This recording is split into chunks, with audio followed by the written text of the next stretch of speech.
Hi, thank you for joining us. With us today is Alex Mead, the CEO at Total CX in Bahrain. How are you doing today? I'm very well, thank you. As I told you earlier, it's 50 degrees in my car 10 minutes Ooh, ago. So it's Celsius, that is, as well, not Fahrenheit. So pretty that's warm. hot. But That's hot. That's like above 110 Fahrenheit, doing the math loosely. So absolutely. I'm glad I'm here in Connecticut where we're barely scratching 80 degrees right now. So I'm enjoying this mild, humid weather. But I'm sure it's beautiful there in Bahrain. Why don't we just get going? Tell us who you are, what you do, and what brought you to Bahrain. Yeah, so I'm Alex. I'm far too old that I'd like to be at this stage of my life, but I'm still very immature. So they balance each other out. And I remember people telling me in my 20s, you've got so much energy, man.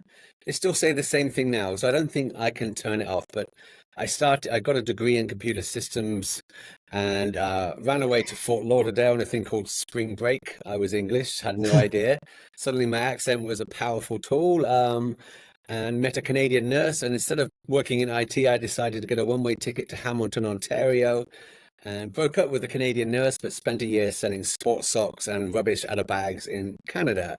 And then when I came back to the UK, my Royal Air Force father said, son, you got to get a job. But not in that accent, obviously, because he's English. And he gave me an interview appointment as a customer service agent. Like, what? My God, Dad. And that's how I fell into what I do, contact centers, customer service. I've worked my way up through every level, and I'm now a guy that leads people who talk to customers, in theory, in the best possible way every day. Awesome, awesome. Why don't we talk about that briefly? Total CX seems like a really great company. Why don't we center our audience by talking about what you do and where you come from? Yeah. Okay. So the second part of your question, why did I come to Bahrain? 5 years ago, I had an opportunity to do some short-term consulting here, and I kind of thought it's an interesting dimension to customer experience in the Middle East. It's so different. I've worked across the entire globe. It was my first kind of recce into the Middle East, and one contract led into another, led up into setting up a digital bank in Saudi Arabia. And then I found COVID hit and you could be based where you wanted. So I stayed here. And then in January this year, I joined a company. It's a BPO provider. So we provide contact centers, customer service, customer support, all the usual stuff as everyone else does. But we're backed by one of the biggest IT groups within Bahrain called Beyond, like Beyond, but without the D on the end. We're also the owners of the biggest telco in Bahrain called Patelco. And they decided to spin off a company called Total CX that would provide services to Patelco, to other internal companies. We have an internal bank, but then offer our services to anyone else who is interested in getting great customer experience at a good price, as every BPO provider tends to say. But I have an OCD when it comes to contact centers and customer experience and customer service. If it's not perfect, I literally go crazy. Not literally, that would be strange. I Right, literally go yeah. crazy. I go crazy. So we've now won external clients. We have over 400 agents already, and that's before we've even started marketing our company. We still haven't really opened the doors to what Total CX is, but because I've worked in contact centers, customer service, call it what customer experience for 25 plus years, I know what it's like if I'm the client who wants to look at outsourcing, but more importantly, if I'm the customer service agent talking to a customer and what the customer wants. So as I said, I think we have 4 clients now. We have a pipeline of 20 plus. Again, before we've started marketing. So what I do is I make sure I create an environment, first of all, in which I remember what it was like when I was a customer service agent, when I hated my life because nobody recognized me.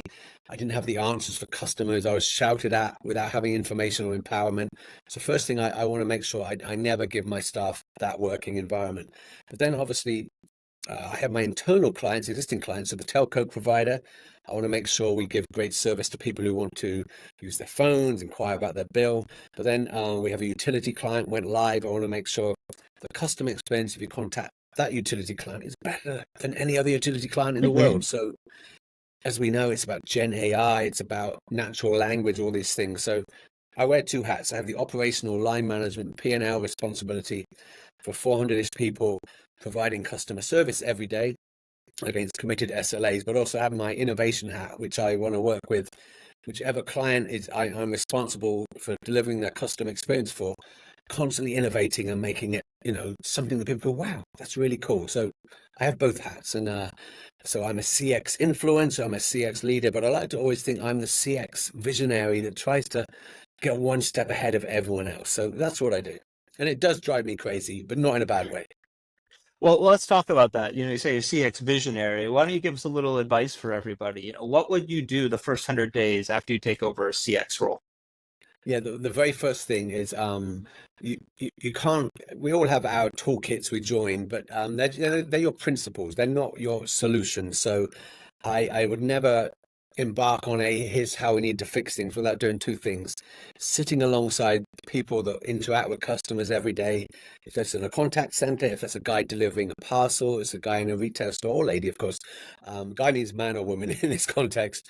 I want to be with them and understand the pain they go through when they always have the answers in their head, and you can see the things that frustrate them cause customer experience friction. So, oh, I hate this. We never have the empowerment to do this, or I never have a solution for this question.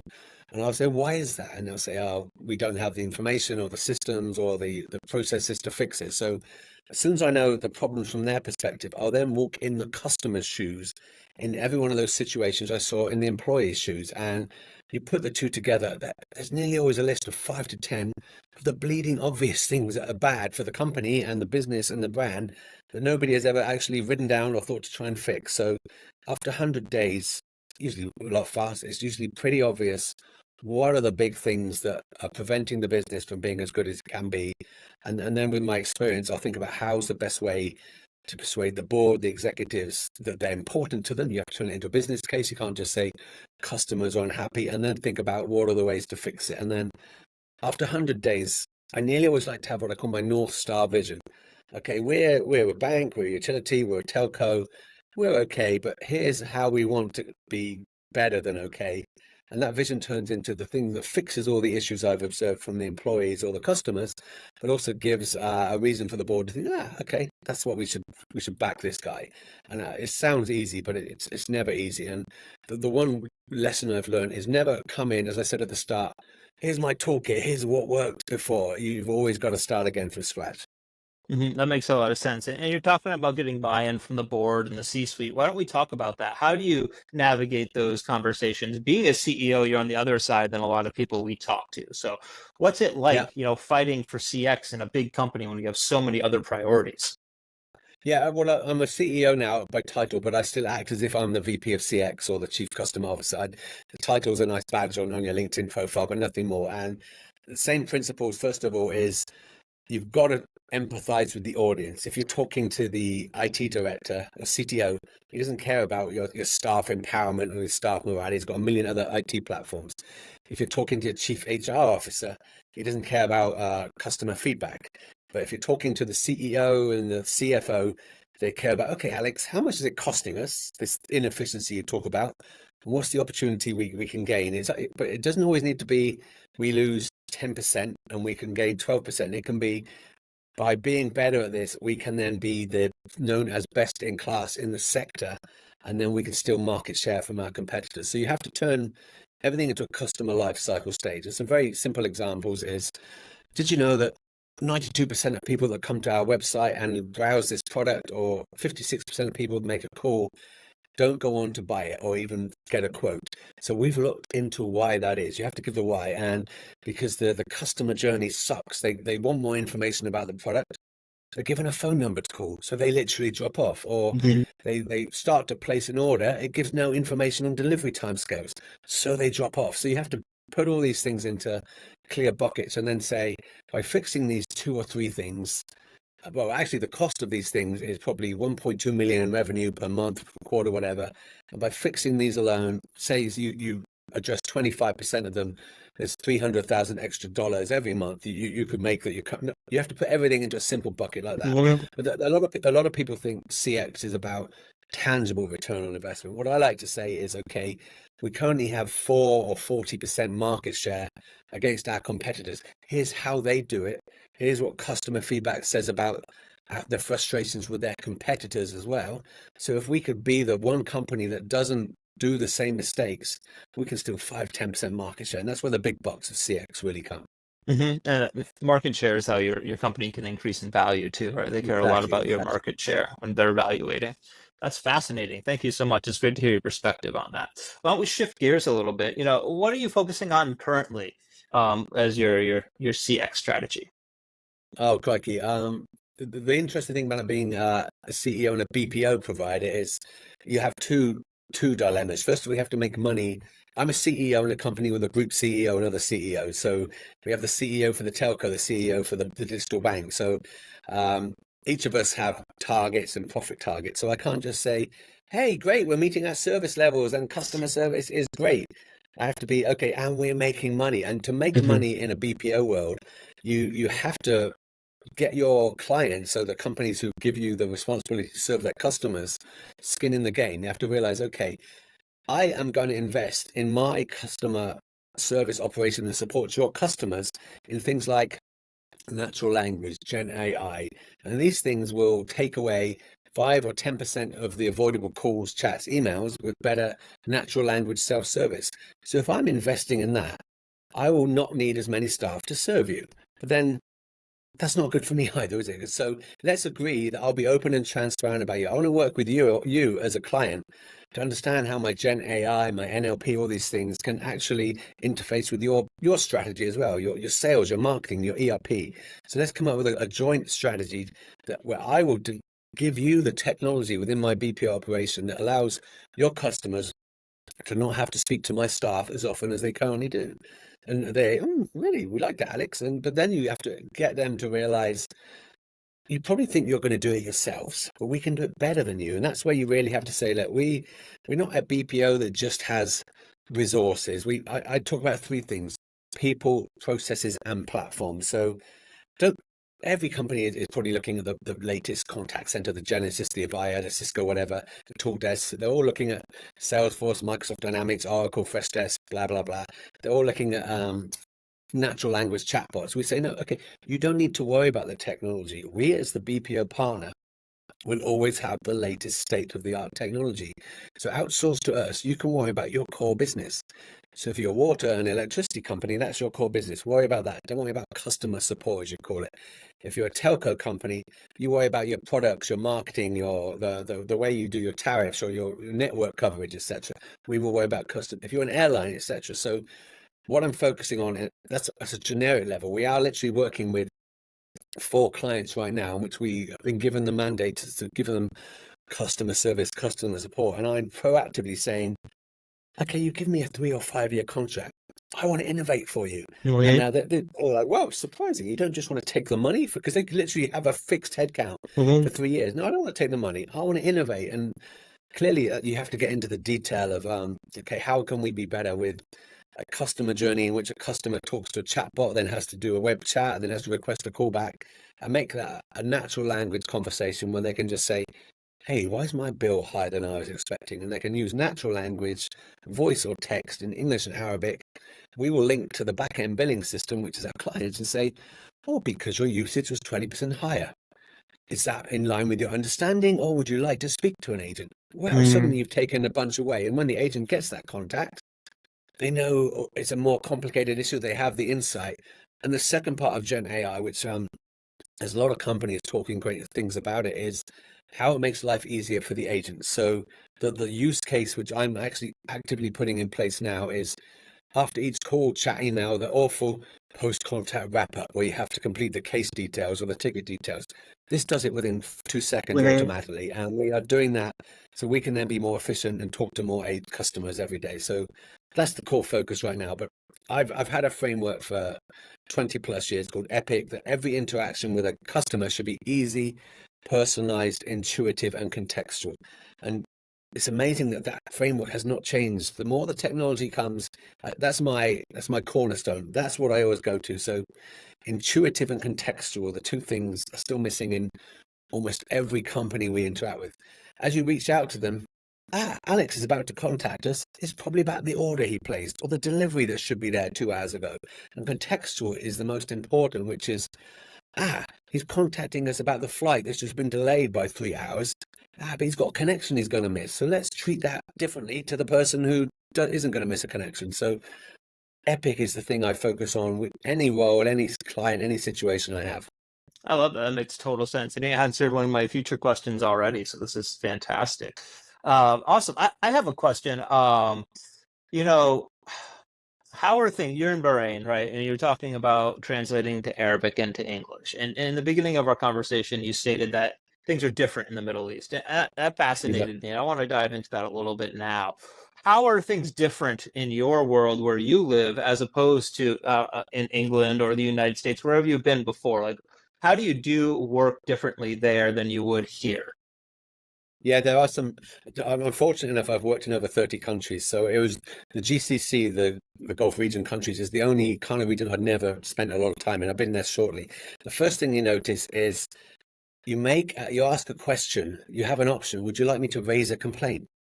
If they can't answer it there and then for you, and this is 5 years ago, it's improving, and I'm actively fixing it in my own role.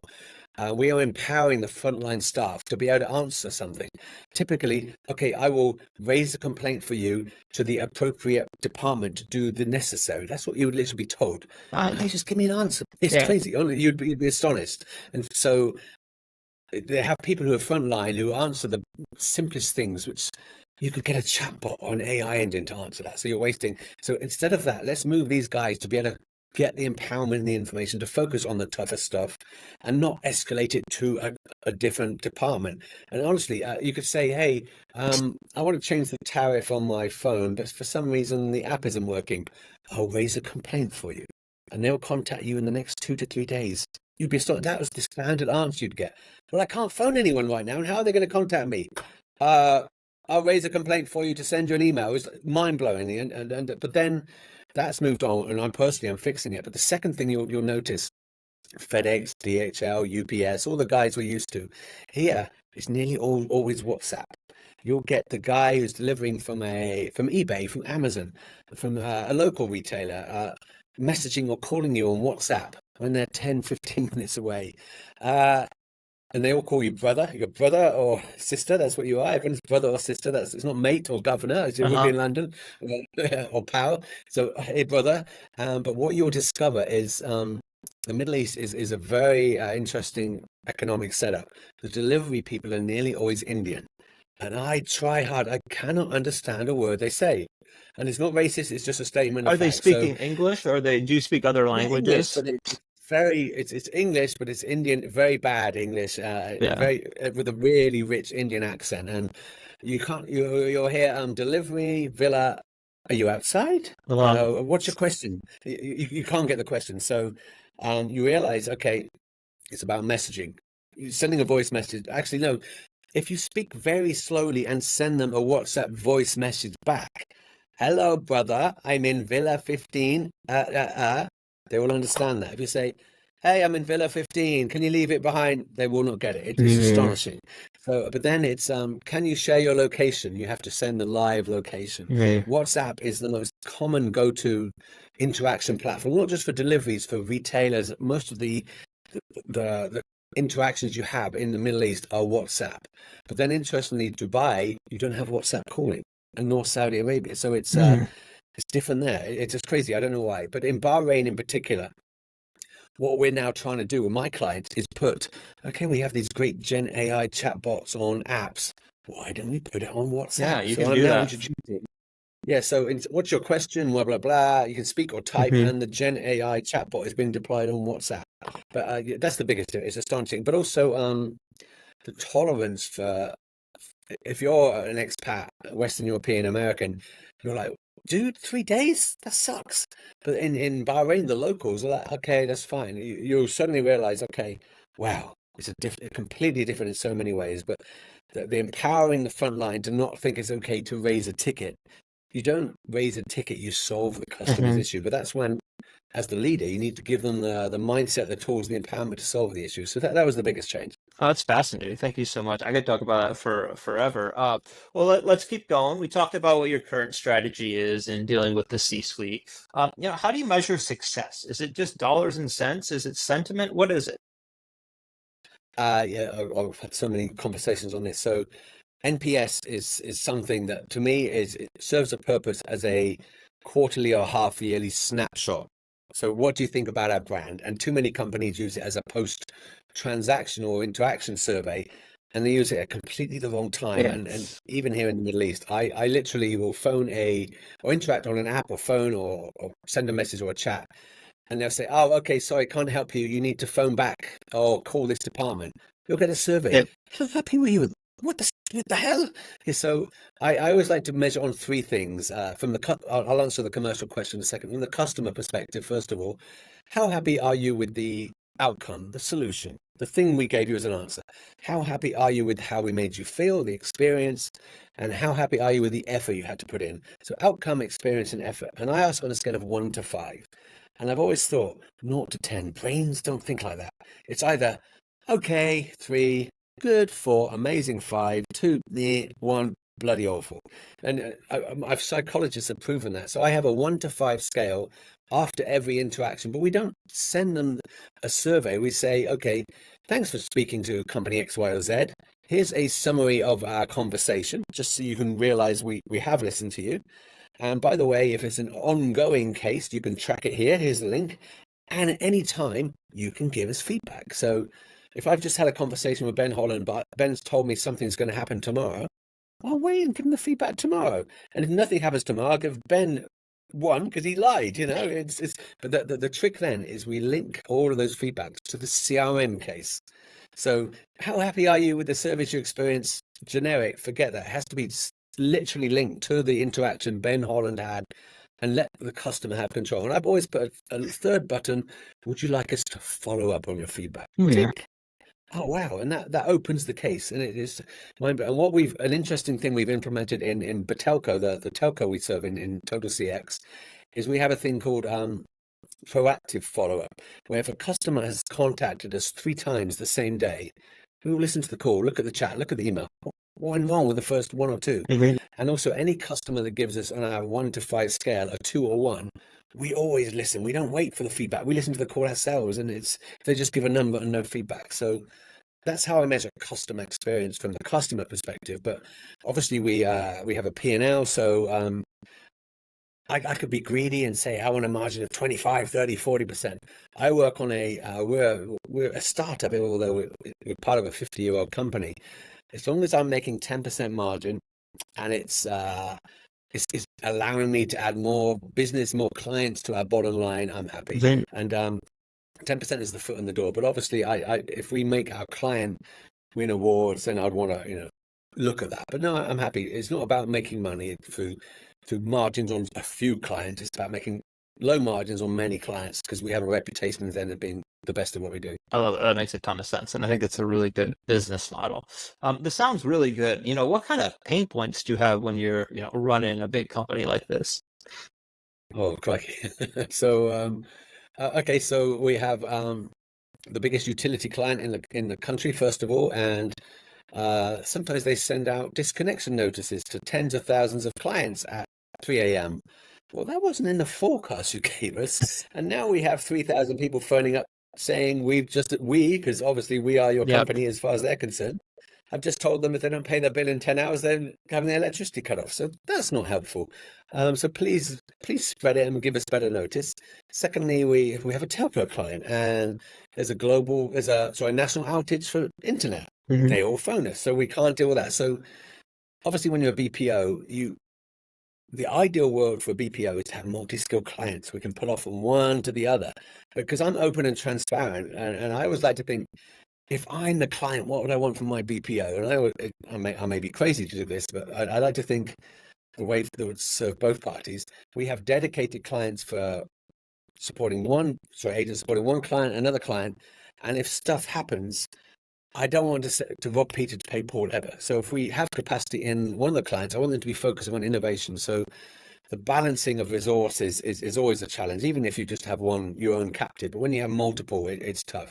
But really, it's the innovation agenda, because clients come with their own CRM, their own AI engines, and okay, you've got yours, but really, if you used ours, we could manage it for you, Mhm. and we could do a much better job of giving you insights and analytics. So it's getting people to realize, hey, don't trust us, and we'll give you open access to anything. And I'm starting to realize that not all outsourced, but a lot of outsourcers are, they make money in the wrong way, Hmm. you know, okay. Give us your business. We'll deploy as few staff as we can to meet your service level. We will never ever try and do anything that deflects calls away because that's taking away from our bottom line. And I'm thinking opposite to that. So yeah, it's a constant challenge. But we have issues of technology. Our live chat stopped working yesterday for all clients. Only for 20 minutes, but obviously I'm having a heart attack. Yeah. And we yeah. So stuff that happens to every CX leader happens for sure. That's awesome. All right, I'm going to give you a softball here. We just got a couple more questions for you. This has been great. What do you think is the future of customer experience? It has to be, and I've been saying this. I did an article 5 years ago, and we are closer to it, but I still think we're 5 years away. I should be able to say, "Hey, company XYZ, that pair of shoes I ordered 2 days ago in red, I changed my mind. Can you make them blue? Cancel the delivery that's on its way. Send me the blue and send them to my office, and I want them wrapped for my daughter's birthday tomorrow." Right. That is what customer effort needs to be, and the technology is there, it's available, but it's just the legacy way of thinking. Oh, that customer needs to sign in and they can't cancel the order because it's already on the van. What? That's not customer value, is it? And you can't change it for blue because you have to first refund the original order. That, we need to rethink the entire customer value proposition, and the generations below us will lose patience within You think nanoseconds, won't they? And if they can't speak or type in natural language, just, "Hey dude, I want this," then they'll go to another brand. So the future needs to be that. Again, I think Deloitte or someone said 10, 15 years ago, the death of the contact center agent. As we will need less people doing the dumb stuff, Mhm. but that's when the really clever stuff can be done by empowered human beings who aren't contact center agents. They are customer relationship executive or something who can really do, "Oh, whilst you're on the phone, Ben, or whilst you're chatting to me, I noticed this. How can we do this for you as well?" And that's what it's going to be. And if we don't deliver it, customers will create their own brand to deliver it in a crowdfunding way, I think, because they're not tolerant for IVRs and chatbots anymore. No, I agree completely. I mean, I just time 5 years ago, like I probably wouldn't want to call a business. Like I would just want to text them, right? And me having to call you to place an order was a limiting factor. It's going to be that way when I can't use an AI to order it. You're already seeing with ChatGPT, they came out with the new voice assistant on the iPhones. It's really, really, it does exactly what you want, but not to that extent, of course, right? It's not changing orders. That's fantastic. I would love a world where I can just talk to my phone and I get like pizza exactly how I want it. That would be great. Exactly. Yeah. Exactly. All right. Last thing for you is, what else should we know about you, and how can we follow your career?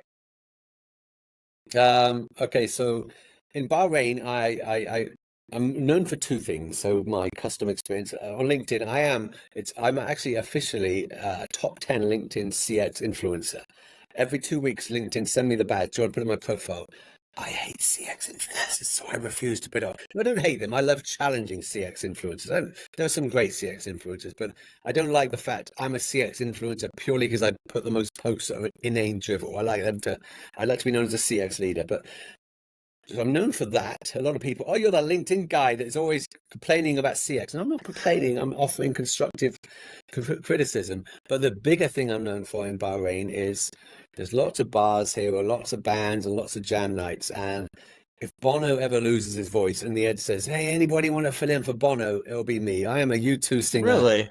and I can nail it out of the That's park. Yeah, awesome. I've done with or without you better than Bono on many occasions in the last Oh, few that's awesome. years. So are we talking karaoke, or do you like have a band and you go? No, no, uh, karaoke's only when you've had too many Yeah. beers and it's your last port in a storm. But no, when they're jam nights, Bahrain is, listen, most of the delivery people are Indians, but nearly all the people working in bars, the bands, are Oh, Filipinos. okay. And they have the most amazing guitarists, drummers, bassists, and they have a thing called Jam Night, where they invite people up to jam with them. Because I've been here 5 years now, I walk in and say, "Hey, Sir Alex is in the Oh, house." I'm that's like, awesome. I'm not Sir, I've never been knighted, just Yeah. Alex. And Alex, come sing with us. I can't even just sit quietly, and it's amazing. It's a great. So I'm known if I walk into a restaurant, a bar, a hotel. "Yo, Alex, I've seen you on Instagram." No, stop it, Oh, stop that's it. So yeah, awesome. that's what I'm most famous for in Heck Bahrain. yeah. Heck yeah. Maybe next time we chat, you can do a little song for us. All right. Absolutely. Not All now. right. Great. Well, thank you so much for your time. I really appreciate it. Marvelous. It's been Thank fun, you. Ben.